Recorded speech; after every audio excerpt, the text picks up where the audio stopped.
Hello everyone, Flapjack Pants here. Welcome back to another episode of the Let's Play series. Ever since we moved into the new city, this has been the furnace array that we've been relying on for all of our smelting needs.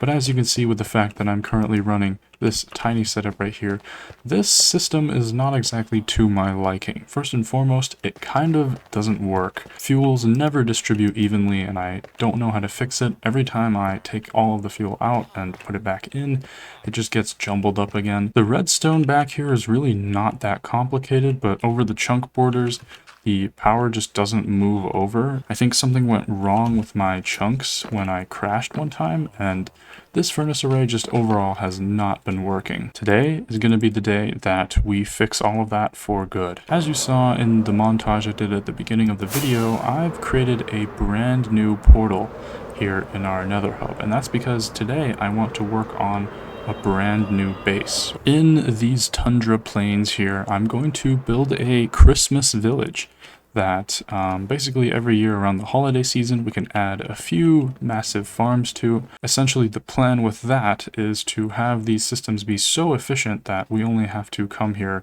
every once in a while.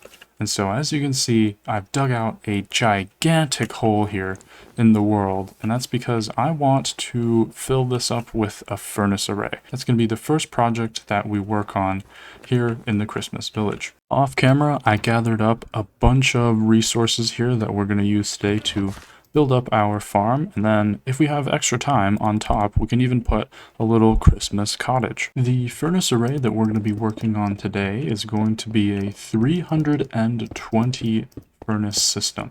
So that should be able to crunch through an entire shulker box of items in just a few minutes or even less. For context, currently it takes me like roughly an hour or so just to smelt through an entire shulker of items. So having this will really be a game changer. I'm first making these dropper lines for actually dispensing the smelted items once they're done, and basically the entire system is just hooked up to this single dropper here at the very end. So once the very last item here is smelted, it's going to tick, and then that's going to cause all of these other droppers, once I put them in of course, to fire as well.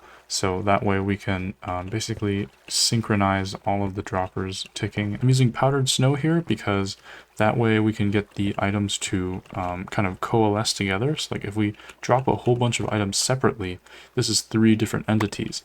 However, if we let them all coalesce here, they're going to turn into one entity like that, and then that's going to cause a little bit less lag. All of these dropper lines lead into this bubble column, which will shoot all the way up to the surface where we can process the items into shulker boxes.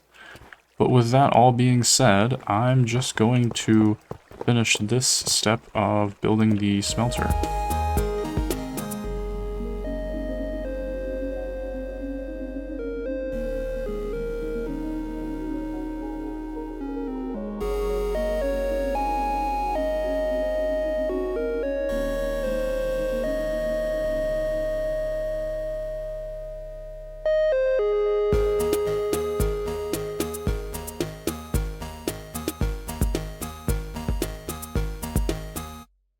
Oh my god. You have gotta be kidding me. Now all my stuff's gonna be in the hoppers and it's gonna take so long to sort out. I hate my chud life, man. Alright, so having placed down all of the furnaces and hoppers here, I can talk about how I'm planning on placing the rails that will actually go on top of everything. This furnace array design is going to use hopper minecarts. That's why it has 320 furnaces. That's one for each individual slot that the hopper minecart has. So basically the main items line will go across on these top hoppers here, and then these bottom ones correspond to fuel. So as you can see, there's like little notches here where they can go through, and then there's going to be a dummy line right here that's not going to actually have any furnaces. That just brings all of the carts back, and then they'll get sent up into the system that stores them. They'll like hit a cactus and then end up in storage. So without further ado, let's just get building.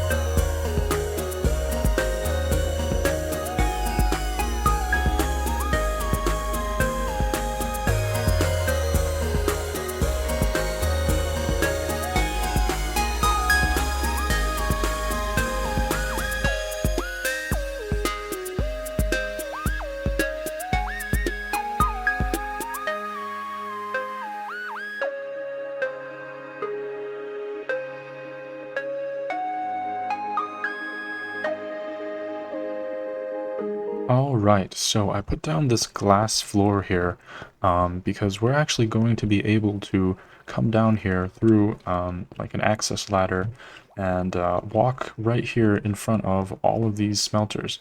And if you notice in some places it gets pretty dark, that's actually intentional because first of all the glass is spawn proof, but when the minecarts come through here they're going to light up the furnaces one by one. It's going to create a really cool effect, so I like to keep it darker just to see that.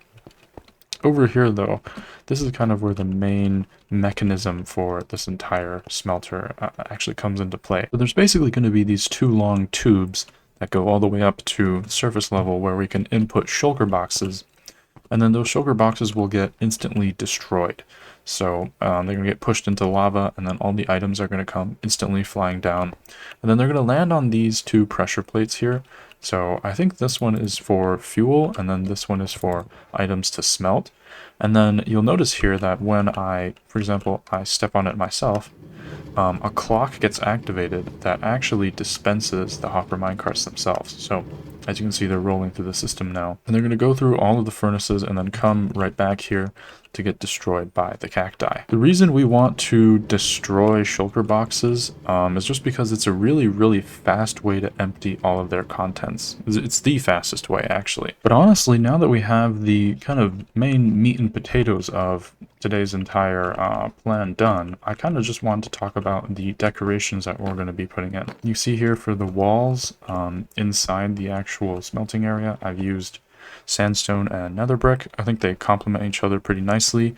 This is a very old school color combination, and I have these stairs here just to add a little bit more interest. I've just built part of one of the wall segments that are going to be kind of lining the walls here throughout this entire area. This is not the full height of it, it's going to go up even more.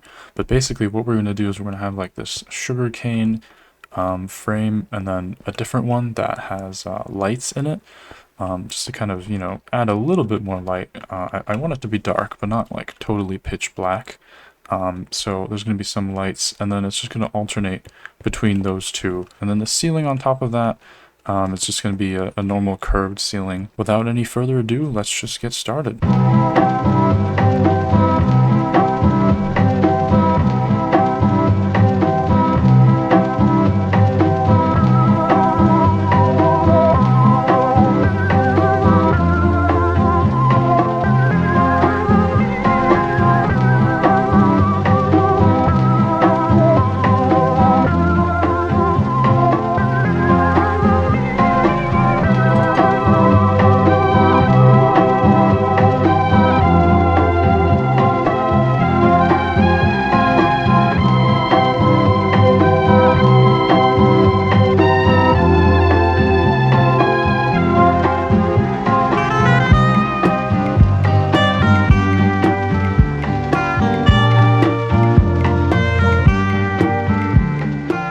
Alright, so as you saw with that montage just then, I have put in all of the frames here, as I said earlier, with these interesting lighting segments. I put jack-o'-lanterns behind honey blocks, which gives a really nice orangey glow.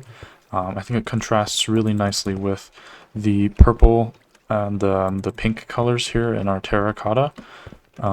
The copper surrounding it is supposed to oxidize fully, so it's all very orange right now.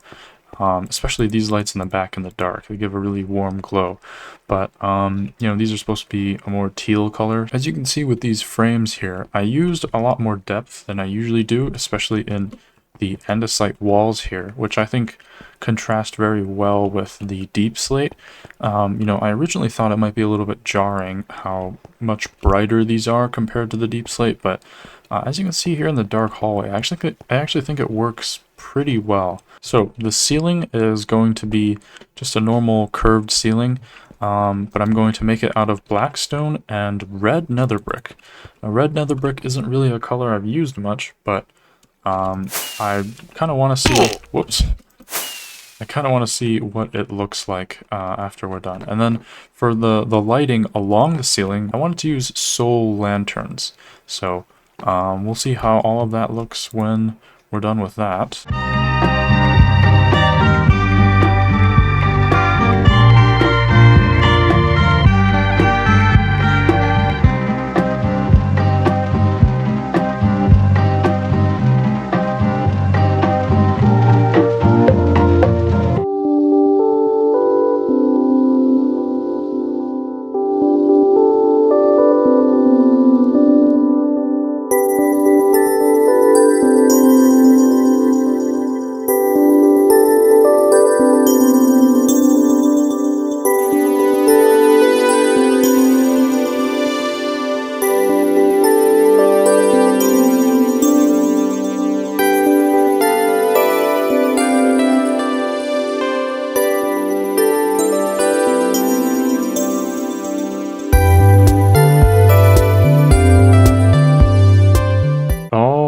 Alright, so as you can see right now, I have finished up the entire ceiling here.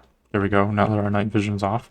And I've kind of littered these soul lanterns all throughout here, kind of without much consideration for like too much of a pattern or anything. Just kind of chaotically, and I think I really like this effect, like especially when you're here. It's almost like you're looking at the night sky. It's so cool. The blue I think contrasts really nicely with the red nether brick, although it is really dark. I also think that the lights being much more chaotic kind of synergizes pretty well with the rest of the build, because everything else is very ordered and you know, tiled like this, so this kind of breaks up the monotony a little bit, and I think it is really cool. I added a little access door right here that we can use to get up and down. Under the Christmas house here, I want to do something a little bit special that I haven't done before, and that is make some note block music. So in my schematic here, I have a design by Peter Porker for Jingle Bells, and I'm just gonna have to go through this block by block and probably tune everything manually as well, so this could take quite a while.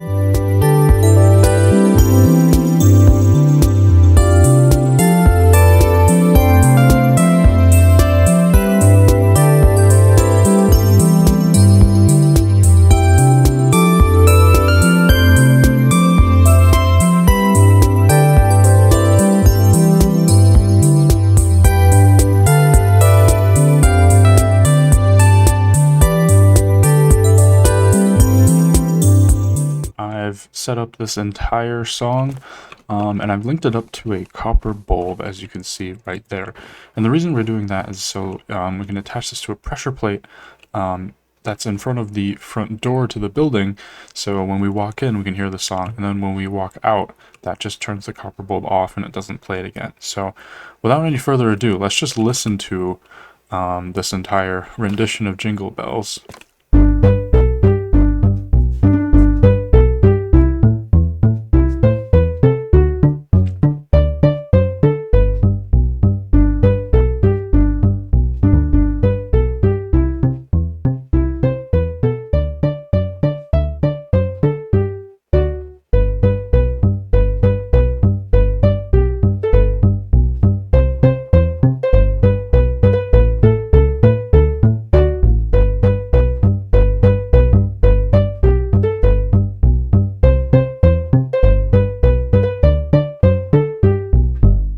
That's pretty awesome. So now that we've gotten all of this set up, I guess the only thing there is to do now is to build the actual first Christmas house here. Okay, I actually lied. We need to make a snow setup first. I'm in here in the second floor of the villager breeder.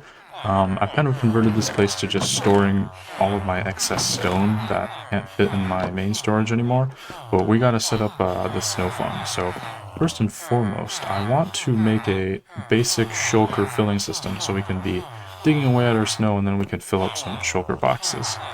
We're gonna have the filled shulkers end up in this barrel right here. Get these hoppers pointing into the barrel, and then I'm gonna have a comparator here to read the fill level of all of these shulkers that get deposited. We're gonna have this comparator subtract from signal level 14, and then have this power the piston first to break the shulker box. Then we take an observer output from this redstone line and get it down to this dispenser somehow. Yeah, that should do it. Alright, now everything should be working. You would not believe the number of times I had to go back in between here in my main storage just to get this out. Every time you see the number of fireworks I have significantly decreased, it's because of that. It's driving me crazy. Alright, let's just test if this works. I have a full shulker box of stone here. As soon as I place this down, this should activate and dispense a new one. No. What about now? Oh, well, I guess it works. Hold on, how often does that happen? Whoops. Every time. Well, this is probably good enough. This guy is gonna be imprisoned, sheared, and grummed. Now we're talking.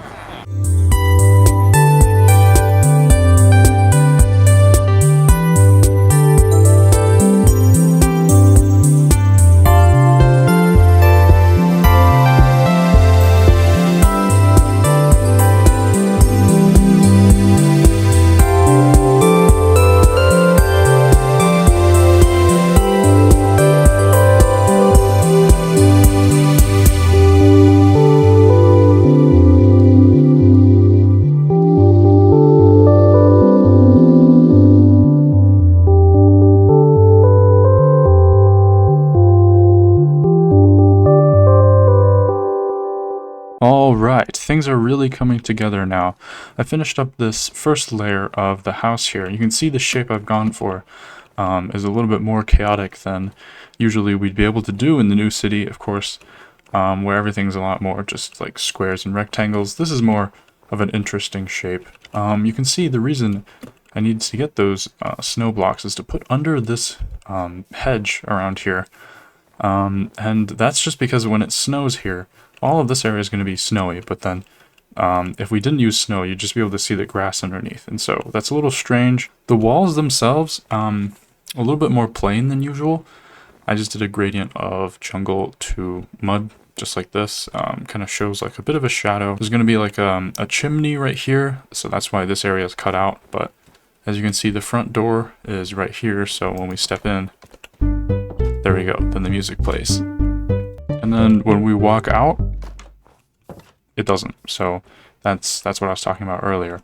So I guess without any further ado, I'll just work on the second layer and then the roof. The second layer is going to be mostly the same as the first.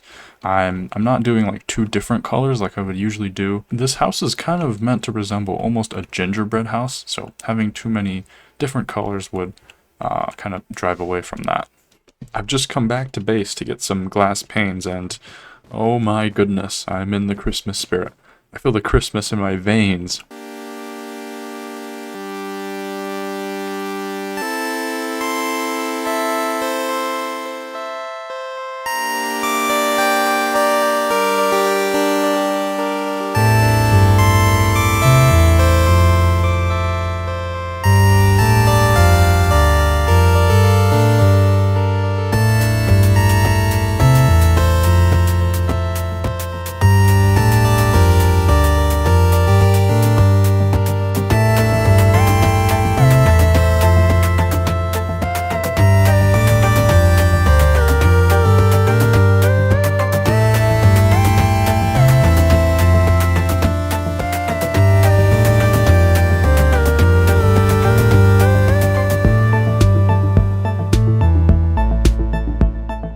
Alright, so that's most of the exterior done.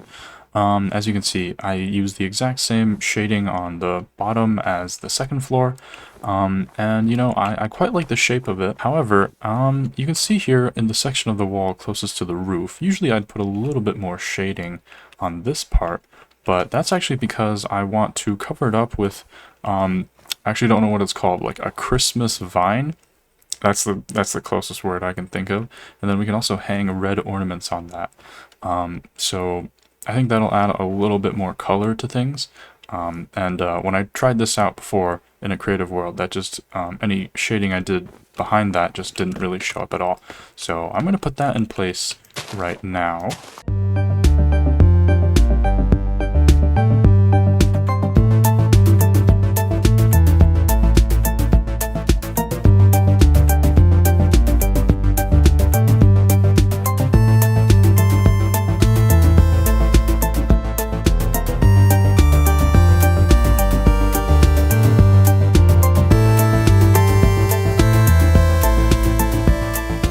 I think this was a pretty smashing success, honestly.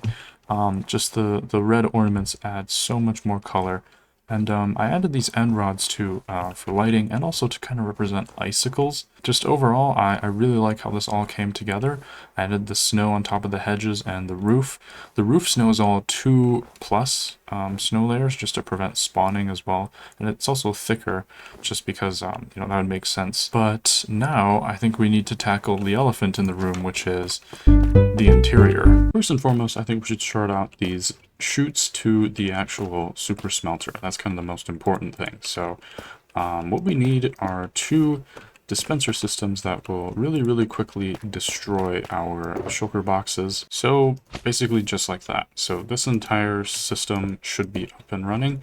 I'm pretty sure, whoa, pretty sure this is going to be the slice for fuel, and then this is going to be the slice for items that are being smelted.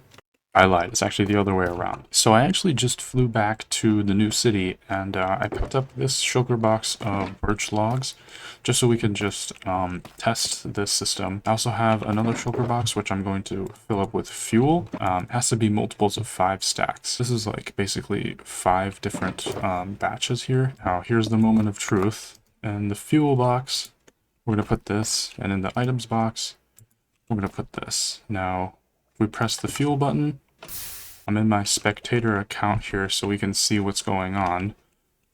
Yep, as you can see, all of the items are there. But it seems like they're not being dispensed. Okay, now everything should be going in. Yep. That's all the items. Alright, so this should fuel up all of the furnaces. Now all we're going to do is push that. Bam, all the logs just got busted out of the shulker box. Now they're getting picked up. This is all coming to plan, and now you can see everything lights up. This is so cool. All the item dispensers are going now. Back here in my regular account, if we just stand here, yep. Oh, the charcoal's coming in. Okay. Will we get exactly 25 stacks, though? Oh, shoot. We're missing 5. I think we'll have to go down there and check every furnace.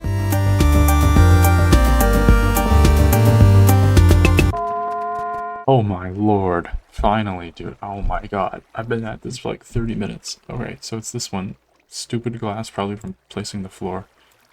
Yep, there's all 5 pieces.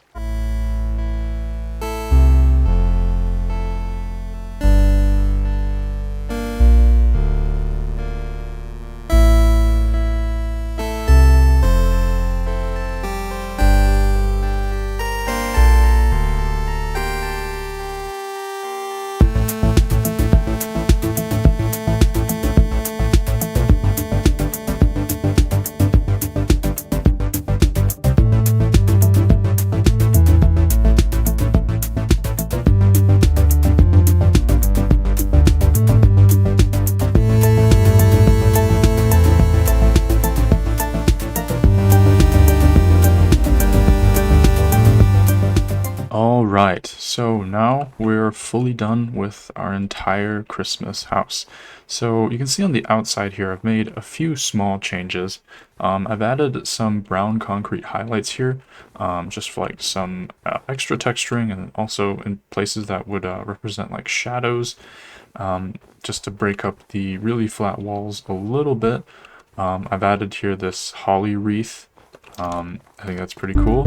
And now I want to talk about the interior, because I've done the entire thing. So we have a little couch right here. There's banners here that are actually representing cushions. I think this actually worked out very well. There's a small Christmas tree here. I didn't fit in any bigger one. So this is about as detailed as it gets, but I think this kind of gets the point across. There's this kitchen right here, plenty of barrels for storage, and then also I did this trick where I'm using these detector rails as like the grills on the stove. And then there's this sink right here with the tripwires, fridge, and a counter here in the middle, really just tying this entire area together. And then a dining table right here with a bunch of heavy weighted pressure plates for plates. Right here, of course, is the access to the super smelter. Items and fuel go here. And then this right here is our shulker box filler. Basically, the way this works is this button just manually controls for whenever we want to break the shulker box. So we could use this to fill up to 5 batches, and then we just push the button and then it breaks. This right here is a crafter with shulker boxes being crafted. Right here is a little pantry area that actually leads down into the smelter itself. I'm not going to go down there because we've already seen that. But yeah, throughout I've just added a bunch of small details like the paintings here that cover up lighting, as well as like other parts of the wall. Right here is like a guest bedroom. There's not too much to be said. I have an armor stand here, and I did this shelf trick once again. I think it works pretty well here. Really looks like these anvils are like little handles I really love using this. Moving upstairs, this is kind of just like an extra chill out area, but there's 3 more rooms. This right here is the master bedroom, and then this is actually a smaller 8 furnace smelter system. So because we only operate in batches of 5 stacks, if you have like 4 stacks, you know, you're gonna have some items left over. So this is where you could put that in. And the access is actually downstairs by the kitchen. I got this armor at a nearby ruined portal, so I just put that right here. Same with this clock actually as well. This room right here is a much smaller guest bedroom. I put a lot of carpet here because this is right on top of where the kitchen is, so there's a lot of barrels that are poking through. This room right here is the same as the guest bedroom down below, but this is kind of more like a main bedroom. There's the same shelf trick and an extra chest, but this room probably has the most windows. You really get to see outside, and I guess there's just something special about the tundra biome that really is eerie. It's really rather spooky looking out of this. Hopefully when in the very far future, probably when we deck out this entire area with more buildings and everything, it'll really all come together. But yeah, I think that's everything that I set out to do in today's episode. So if you liked it, then be sure to like and subscribe. I have been Flapjack Pants. Goodbye.